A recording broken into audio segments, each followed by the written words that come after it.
Hello, I'm Britton Clennett and welcome to China Insight, where we discuss the latest issues affecting this rapidly changing country. Well, 80 years ago, the embattled Chinese Communist Party and its Red Army embarked on a strategic retreat from the clutches of Chiang Kai-shek's nationalists. The Long March began in the southeastern province of Jiangxi and ended in Shanxi about 2 years and more than 12,000 kilometres later. But what relevance does the event have in modern-day China? To help me answer that question, I'm joined by former diplomat and Long March expert, Zhang Yuanyuan. Welcome to the programme. Welcome to be. Now, for our international audience who might not know about the Long March or might not be familiar with it, could you give us a short description of what it was? What happened? Actually, the Long March was a collective name for many Red Army units. Mm-hmm. Overall, this Long March took place in the periods of 1934 to 1936. Very soon we're going to mark the victory of the joining forces of the three most important forces, that is the first, the second, and the fourth front armies. Mm. And why was the event or is the event so significant today? Well, when you look at the people or the personalities involved in the Long March, you would find that almost all the founding fathers of the People's Republic of China were somehow involved in the Long March. Take, for example, the 10 marshals of the Chinese PLA.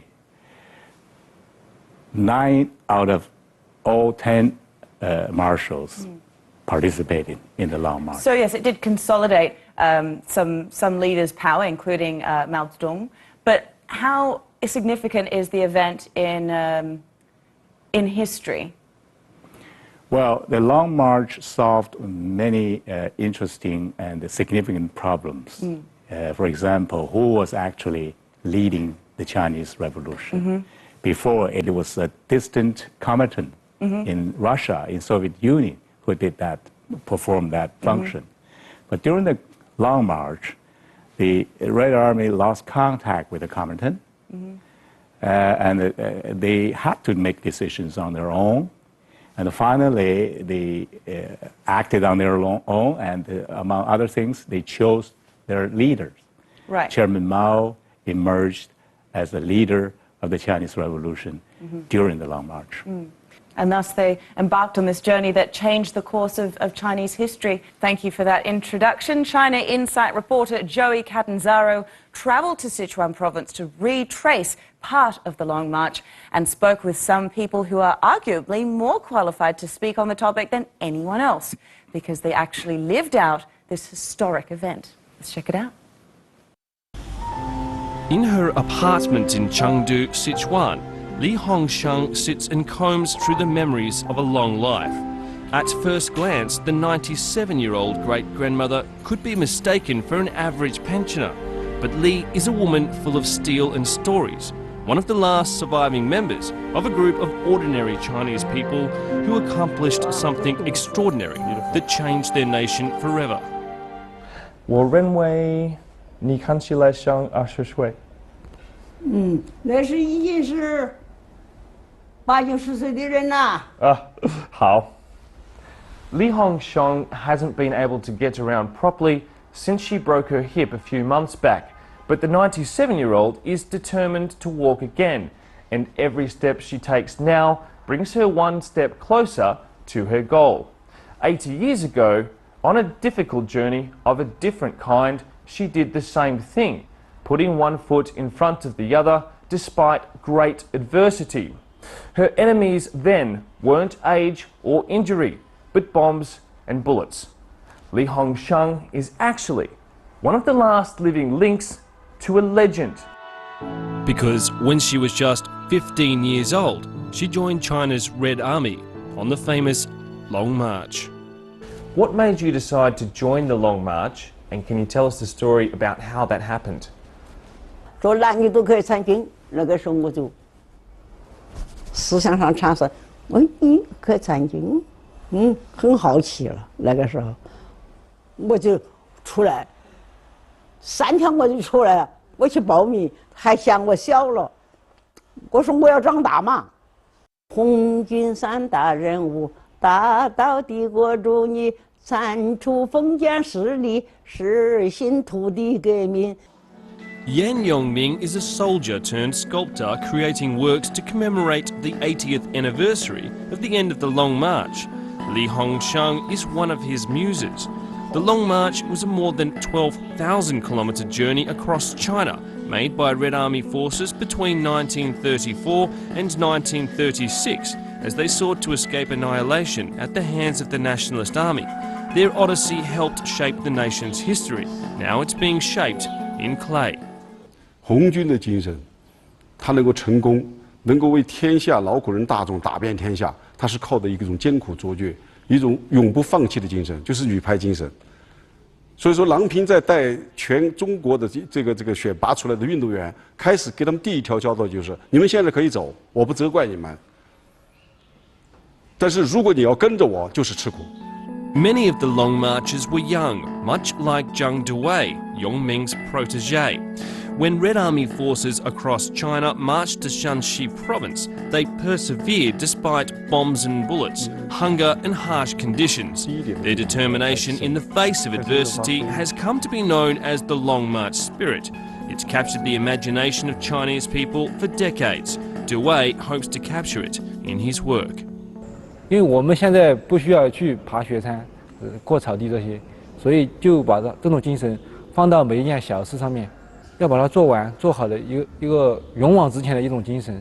很多事情，如果你没有抱着这种心态的话，会半途而废。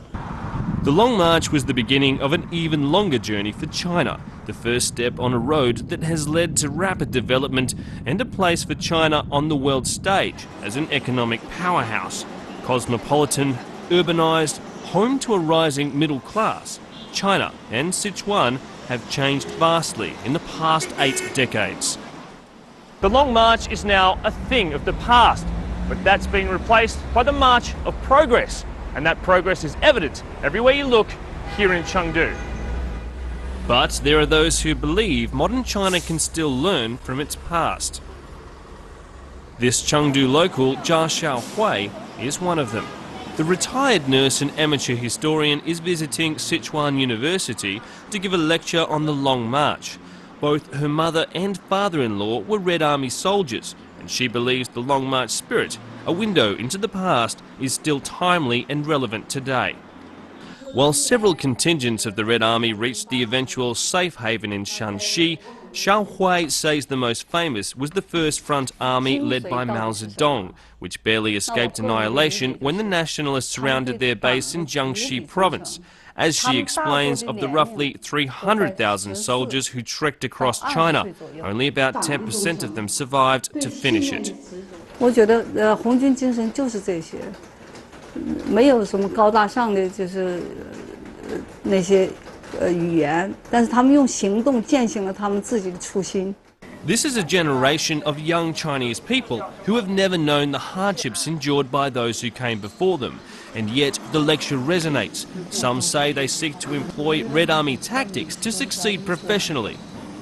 Change your policy and based on the current situation, because at that time we in a weak position, so we just do not just go against our enemy directly, and indeed we use another way, which is called bushfighting.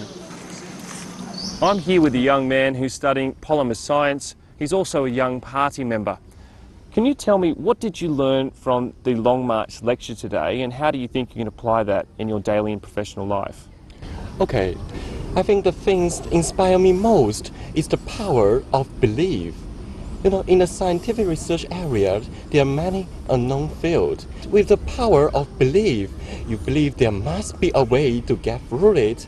I think you will finally achieve something new. Best of luck. Thank you.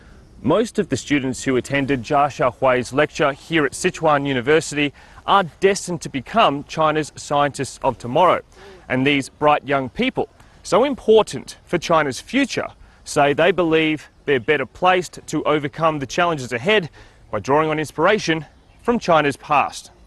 Monuments marking the Red Army's progress 8 decades ago can be found across Sichuan, where the 4th Red Army endured some of the harshest conditions on the march, traversing snow-capped mountains before crossing this bridge in Wenchuan. 我的初衷就是要把这段历史，把它如实的记录下来，因为现在的老同志嘛，他们的口述资料弥足珍贵了。Shaohui has a personal connection to this place, the village where 30,000 battle-weary marchers rested before tackling the grasslands of the Tibetan Plateau. Up there, sucking bogs, cold and hunger would claim the lives of many. In 1935, the Red Army passed through this mountain village. When they marched out of here, they left someone behind, Jia Xiaohui's wounded father-in-law.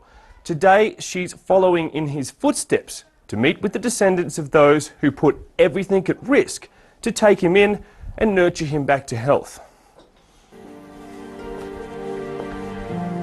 Suffering from a gunshot wound to the leg, Xiaohui's father-in-law was commanded, despite his protests, to stay behind and hide in this family home when the army moved on. This is Yu Mingliang, the son of the couple who took him in. 1935年，红军长征阵路过我们这个地方，这4方面军将他的父亲，送到我们这个地方来。 Xiaohui's father-in-law recuperated in secret. The consequences of discovery for him and those providing him with shelter would have been dire. Yu Mingliang, a former PLA soldier who was born just 2 years after the end of the Long March, grew up listening to stories of the wounded man who was hidden from the nationalist soldiers and sympathisers in his family's 2,000-year-old home. Beneath the trapdoor set in the floorboards on the 2nd floor is a secret room where the wounded soldier was hidden while he regained his strength, a room that remains to this day. 最后我们就把这位老红军站到这个地方去住去了，我把这个打开给你看看啊。 The visit is an emotional experience for Xiaohui that opens doors to memories, both good and bad. 当时我的宗旨就想，我抓紧时间，因为老兵等不起嘛，老兵都是那么大的岁数，等不起了。但是我没想到我们家的这些老兵也是等不起，我的父亲也是心梗在家里面去世，这个对我震撼是很大。 In her humble Chengdu home, Xiaohui keeps a treasure trove of anecdotal accounts she has collected from more than 100 Long March veterans. When her father-in-law passed away without revealing his story, she realised something precious had been lost forever, and she became determined to track down as many Long March veterans as she could to capture their first-hand accounts of the triumphs and tribulations they experienced on the march that made modern China.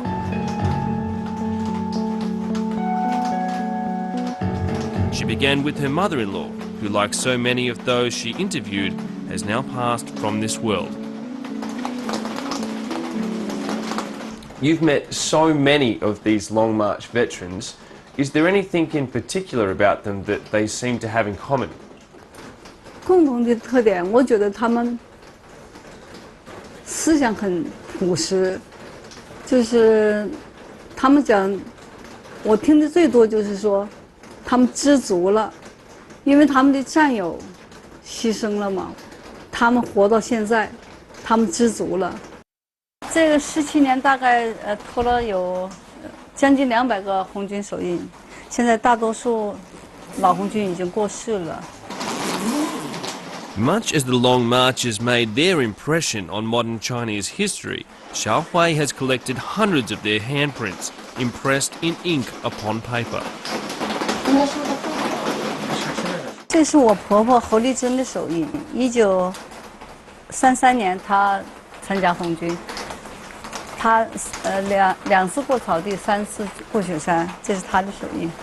Just a handful of those she's interviewed are still alive. This is Peng Cheng. Yeah， 这是1935年参加红军，很强。 This is Peng Cheng, At 96 years old, he's one of the few Shaohui has interviewed who is still alive. A Red Army veteran, he still shies away from talking about the high price paid for victory. 我输了。你输的咋了吧？ You lost? Oh yeah. Wow. And at 96 years old, he's still winning battles. What sort of things did you experience whilst you were on the march? 开始呢，我是当红小哥就是烧开水呀、洗脚水呀、洗衣服啊。在抗日战争开始的时候呢，给邓小平当过几个月的勤务兵。 If Chang's story is that of modern China's foundation, that of his children, grandchildren and great-grandchildren reflects the nation's development and future. 爸，你看过？哎，来看了报纸，哎，对。因为他自己的知识不高，文化不高，跟他建国以后，参加工作有很多的困难，造成很多的困难，所以父亲对我们几个兄妹的学习，是特别重视，也特别关注。 Like a touchstone for China's development, amongst Chang's progeny is a teacher, a government official and a factory worker. And much like she did 80 years ago, Li Hongsheng is taking things one step at a time. And despite her advanced years and recent fall, she says one thing is certain. Both she and the China she helped make are still marching forwards.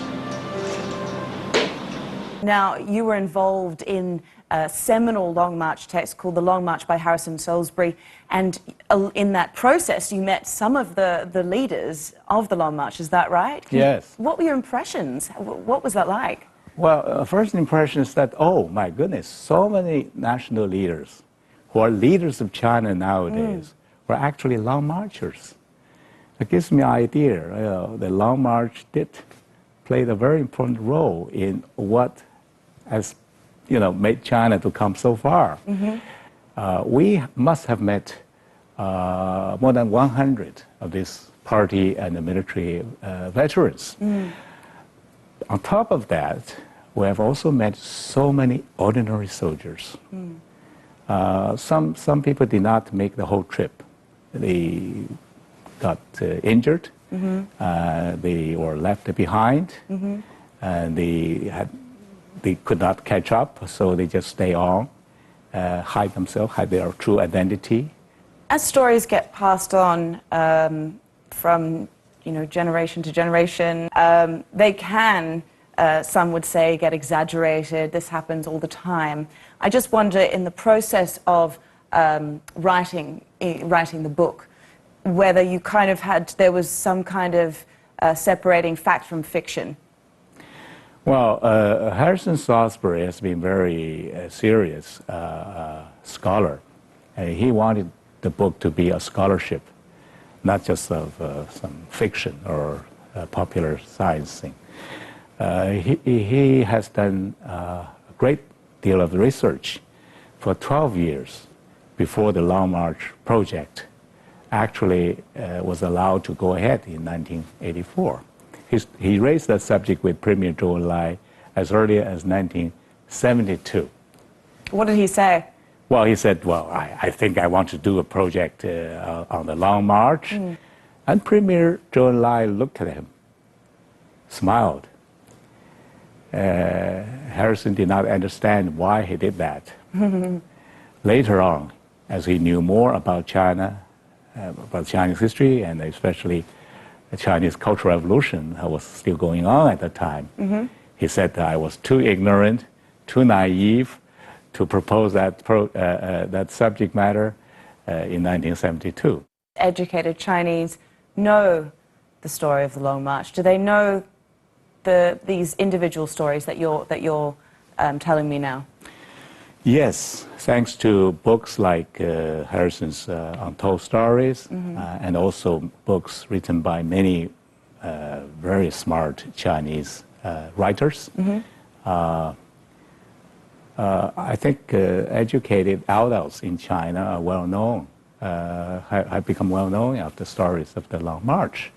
But there's still a difference of knowing the Long March superficially and knowing the Long March in a more fundamental way.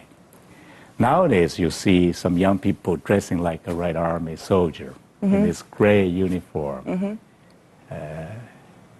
with cheery faces, with going up mountains and waving red flags. Yes, that means something. But to understand what the real Red Army went through and why they go that way, why they went through all these difficulties of this journey, requires a lot of study, requires a lot of pondering, a lot of thinking. I think people talk about the Long March spirit. I think the Long March spirit is part and parcel of China's national spirit. Well, in Australia, we have, Gallipoli and these ideas of mateship that have kind of carried on. Yes. And I guess what I'm getting at is these myths, these legends that kind of make up our identity as a nation. Is it fair to say that Long March plays a huge role in the foundation of Chinese identity today? I think so. I think every nation will have some legend of their own, or in the making of their national spirit. I think the Long March certainly is one of those events or one of those developments that help shape what we have known as the China's national spirit. Get the foreign enemies out, get the society straight, get the people liberated. That is the mission of the Chinese Red Army. And the Long March has become a great epitome to that conviction. So if you say, what do the Chinese people believe in nowadays? I think they all believe in the national Chinese dream or Chinese national revitalization or renewal of the Chinese nation. China has changed so much, in the last few decades. It's, seen rapid growth. How is this still relevant? The Long March spirit? Yeah. I think, yes, to some people, Long March may be too distant in the past. But if you talk about the legacy, if you talk about the legend, the Long March certainly stands as a very good choice of a national legend, a national legacy. This is a country, China is a country that values its past. We have a very developed value system of our own. You're in China many years. You know that we are very particular about following traditions. And we certainly want to see that the Long March spirit be part of that tradition. And the more Chinese were identified with the tradition. I think that in a way, the entire work or entire job of the Chinese party, country, and the nation as a whole is the Long March. Is a long march towards our objectives, one after another. So we need to carry forward the spirit of the Long March, learn from the fine qualities. Okay, well, we're going to take a short break. Please stay with us. Welcome back to China Insight. My guest, Long March expert Zhang Yuanyuan, and I have been discussing the significance of the Long March in modern China. How does the historic event resonate with Chinese people today? That's what we sought to find out. Let's take a look. 空军精神不应该淡忘，应该缅怀，应该牢牢地记住。长征的故事是我听我爷爷奶奶讲的，是那个时候，过长征的时候是经过我们这个寨子的桃坪枪寨的。我觉得在当代。 肯定不是翻雪山过草地了，然后就是就有当下的一些精神，比如说认认真真的干好自己的工作。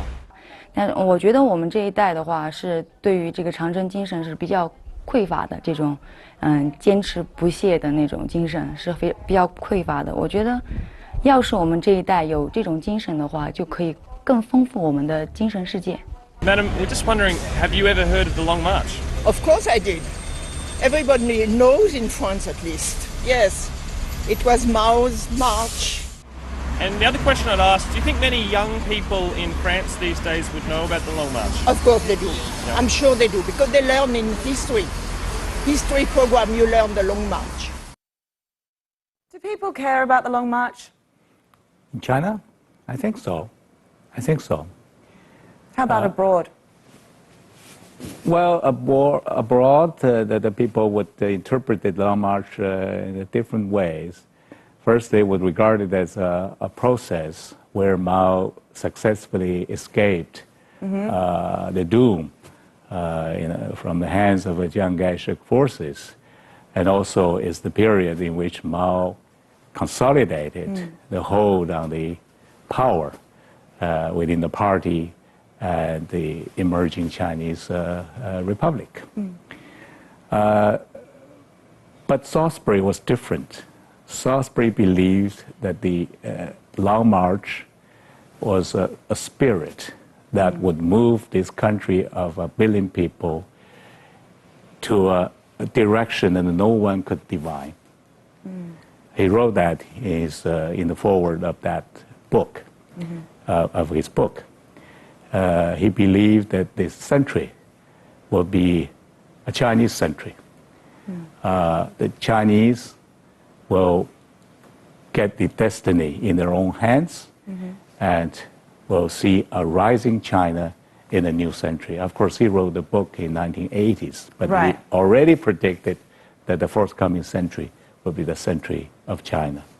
How do you get people caring more about the Long March? How do you get people to remember it actively? Well, I think that we have to tell them what actually is the Long March, or what may not be what the Long March is all about. Sometimes we see a kind of a simplification of the Long March. I mentioned that some people dress up like a Red Army man and a march for a few miles. And, wow, we're learning from the Red Army. That's too superficial. I think we should learn about the Red Army men's deep conviction to their cause. Recently, President Xi Jinping called on the whole party membership to stay true to the pledge, to the cause, to the commitment. And that is more important than just wearing a Red Army uniform or walk a few miles or trying to walk on the Luding Bridge or a grassland or snow mountains. That's not, personally, I see the true meaning of the Long March. Thank you very much for your incredible insight, Zhang Yunyuan, and for coming on the program. You're welcome. If you have any comments or questions, you can find us on Facebook, Weibo, and WeChat. And we'll see you next time for more stories and discussion on China out of China.